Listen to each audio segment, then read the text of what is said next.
पूरा global financial system reset होने वाला है, जिससे अमेरिकन इकोनॉमी तो बच जाएगी, बाकी सबकी। तो ध्यान से सुनना लास्ट तक। 1934 में अमेरिका का प्रेसिडेंट एक ऑर्डर साइन करता है जिससे गोल्ड का रेट फिक्स हो जाता है $35 पर आउंस। बट इंटरेस्टिंग बात यह है कि उस ऑर्डर से जस्ट पहले गोल्ड का रेट था $20 पर आउंस। मतलब सिर्फ एक सिग्नेचर से जिन सरकारों, इंडिविजुअल्स के पास खूब सारा सोना था, उनकी एसेट वैल्यू तो सडनली 75% इंक्रीज हो गई। बट जिन देशों के पास हार्ड पेपर डॉलर थे, उसकी वैल्यू 43% डिक्रीज हो गई। अब इससे अमेरिका को क्या फायदा हुआ? उनके पास जो कर्जा था, लेट्स से $100 का, एक सिग्नेचर से वो इफेक्टिवली $57 का रह गया। Snake move 1। अब स्नेक मूव 2 के लिए वर्ल्ड वॉर 2 पे आते हैं। पूरी दुनिया तबाह हो रखी है। अमेरिका पूरे जापान में, यूरोप में डॉलर बांटता है। इसके बदले अपनी करेंसी को मेरी करेंसी से पैक कर दो, और क्योंकि मेरी करेंसी तो गोल्ड से पैक्ड है, इनडायरेक्टली तुम्हारी करेंसी तो गोल्ड से पैक होगी। तो ऐसा करना, मेरे डॉलर मेरे को कभी भी वापस कर देना और बदले में उतने का सोना ले जाना। छोटे मोटे देशों ने कहा, हाँ भाई अपने डॉलर उल्टे लो, हमारे को सोना दे दो उतने का। अमेरिका ने कर भी दिया।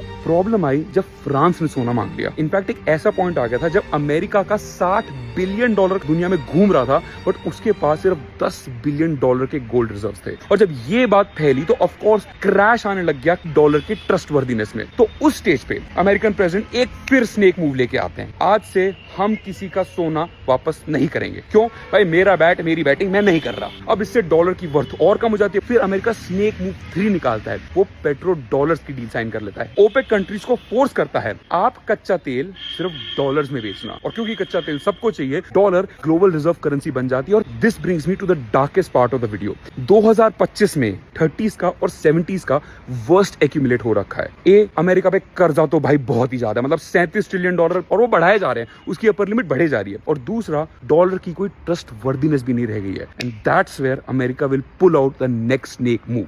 अभी व्लादिमीर पुतिन के सीनियर इकोनॉमिक एडवाइजर ने बताया, अमेरिका अपना पूरा $37 ट्रिलियन का कर्जा क्रिप्टो क्लाउड पे शिफ्ट करने वाला है, और फिर स्टेबल कॉइंस को यूज करके उसे फिर से इफेक्टिवली वर्थलेस बनाएगा। सिंपल भाषा में समझाऊं तो भाई, ट्रम्प साहब ने कुछ महीने पहले एक जीनियस एक्ट साइन करी थी कि जैसे जैसे क्रिप्टो करेंसी की पॉपुलैरिटी बढ़ेगी, आप स्टेबल कॉइंस खरीदोगे। अगर आप एक स्टेबल कॉइन खरीद रहे हो, एक इफेक्टिवली US डॉलर ही खरीद रहे हो। आज तो वो रेशियो उन्होंने 1:1 रखा हुआ है। भाई उनकी लाठी उनकी भैंस, वो किसी दिन उसको 10:1 कर देंगे। प्लीज सडनली जो $37 ट्रिलियन का कर्जा है, वो फिर से सिर्फ $3.7 ट्रिलियन रह जाएगा। तो जिसका कर्जा था अमेरिका, उसके तो बल्ले बल्ले हो गए। बट जो खूब सारा डॉलर या स्टेबल कॉइन लिए बैठे थे, उनके तो लग गए।